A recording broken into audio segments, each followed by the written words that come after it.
ദൗർഭാഗ്യകരമായ വാർത്ത ഇന്നലെ രാവിലെയോടുകൂടി നമ്മളെ തേടിയെത്തിയത് കാസർഗോഡ് നിന്നാണ്. മോഷണക്കേസിൽ മൊഴിയെടുത്ത് വിട്ടയച്ചുവെന്ന പോലീസിന്റെ വിശദീകരണം തള്ളുകയാണ് കാസർഗോഡ് വ്യാജ പരാതിയിൽ മനംനൊന്ത് ജീവനൊടുക്കിയ ജസീലയുടെ കുടുംബം. ചോദ്യം ചെയ്യൽ കഴിഞ്ഞ് കരഞ്ഞുകൊണ്ടാണ് ജസീല പോലീസ് സ്റ്റേഷനിൽ നിന്ന് ഇറങ്ങി വന്നത് എന്ന് മാതാവ് മുംതാസ് പറഞ്ഞു. മാല മോഷ്ടിച്ചുവെന്ന് ആരോപിച്ച് പരാതിക്കാർ വീട്ടിൽ വന്ന് പ്രശ്നമുണ്ടാക്കിയെന്നും ജസീലയുടെ കുടുംബം ആരോപിച്ചു. ജസീലയ്ക്കെതിരെ മോഷണക്കുറ്റം ആരോപിച്ച് പരാതി നൽകിയവരോട് ചോദ്യം ചെയ്യലിന് ഹാജരാക്കാൻ പോലീസ് നിർദ്ദേശം നൽകിയിട്ടുണ്ട്. അരുൺ പൂപ്പറമ്പ വിവരങ്ങളുമായി ചേരുകയാണ്. അരുൺ, പോലീസ് ആ വാദം തള്ളുകയായിരുന്നു. പക്ഷേ കുടുംബം കൃത്യമായി ഇപ്പോഴും ശക്തമായി ഉന്നയിക്കുകയാണ് പോലീസ് സ്റ്റേഷനിൽ നിന്ന് മോശം അനുഭവമാണ് ജസീലയ്ക്കുണ്ടായത് എന്നുള്ളത്. മാധു, തീർച്ചയായും ജസീലയ്ക്കെതിരെ മോഷണക്കുറ്റം ആരോപിച്ചു പരാതി നൽകിയിട്ടുള്ള ജസീലയുടെ ഭർത്തൃ വീട്ടിന് സമീപമുള്ള യുവാവ്, അതോടൊപ്പം മാതാവ്, അവരെ ചോദ്യം ചെയ്യലിന് ഹാജരാകുന്നതിന് വേണ്ടി ഇതിനകം തന്നെ പോലീസ് നിർദ്ദേശം നൽകിയിട്ടുണ്ട്. അതോടൊപ്പം തന്നെ ഭർത്തൃ മാതാവിനോടും ചോദ്യം ചെയ്യലിന് ഹാജരാകാൻ നിർദ്ദേശം നൽകിയിട്ടുണ്ട്. ഈ മോഷണക്കുറ്റം ആരോപിക്കുമ്പോൾ ഈ ഭർത്തൃ വീട്ടുകാരും അതിന് പിന്തുണ നൽകി എന്നൊരു പരാതി ജസീലയുടെ കുടുംബത്തെ സംബന്ധിച്ചുണ്ടായിരുന്നു. ജസീല മരണത്തിന് തൊട്ട് മുമ്പ് ചിത്രീകരിച്ച വീഡിയോയിലും ആ കാര്യം പറയുന്നുണ്ടായിരുന്നു. എന്നാൽ ജസീലയുടെ കുടുംബത്തിന്റെ പരാതി, ജസീല അവസാനമായി ചിത്രീകരിച്ച വീഡിയോയിൽ പറയുന്ന ആരോപണം ഇവർക്ക് മാത്രം എതിരെയല്ല, പോലീസിനെതിരെ കൂടിയാണ് എന്നതാണ് ഏറ്റവും പ്രധാനപ്പെട്ട കാര്യം.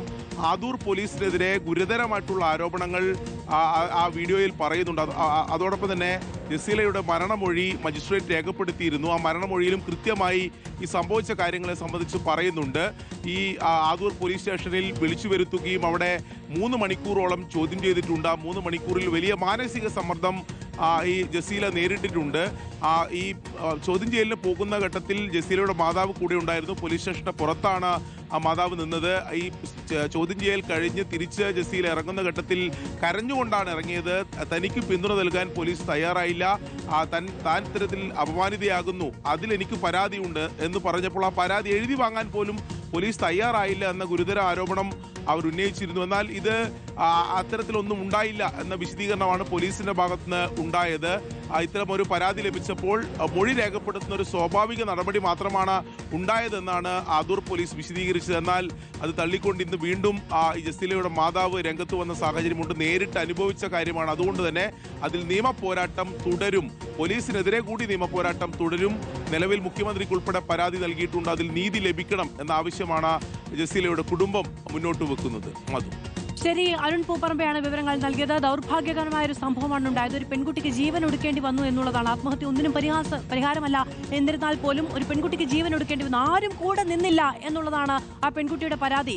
സ്വന്തം അമ്മയൊഴികെ മറ്റാരും, ഭർത്താവിന്റെ കുടുംബം, ഈ കൂട്ടുകാരിയുടെ കുടുംബം, നാട്ടുകാർ പരസ്യമായി പരിഹസിക്കുന്ന സാഹചര്യം, പോലീസ് സ്റ്റേഷനിൽ പോയി ഇങ്ങനെയല്ല പകരം കേസെടുക്കണമെന്ന് പറയുമ്പോൾ അതിന് സാധിക്കില്ല എന്ന് പറയുന്ന നിലപാട്, ഇങ്ങനെ ആരും ഒപ്പമില്ല എന്ന തിരിച്ചറിവിൽ നിന്നാണ് അത്രയും മോശമായ ഒരു തീരുമാനം ആ പെൺകുട്ടിക്ക് എടുക്കേണ്ടി വന്നത്. അതുകൊണ്ട് തന്നെ അതിൽ അന്വേഷണം വേണം എന്നുള്ളതാണ് കുടുംബത്തിന്റെ ആവശ്യം.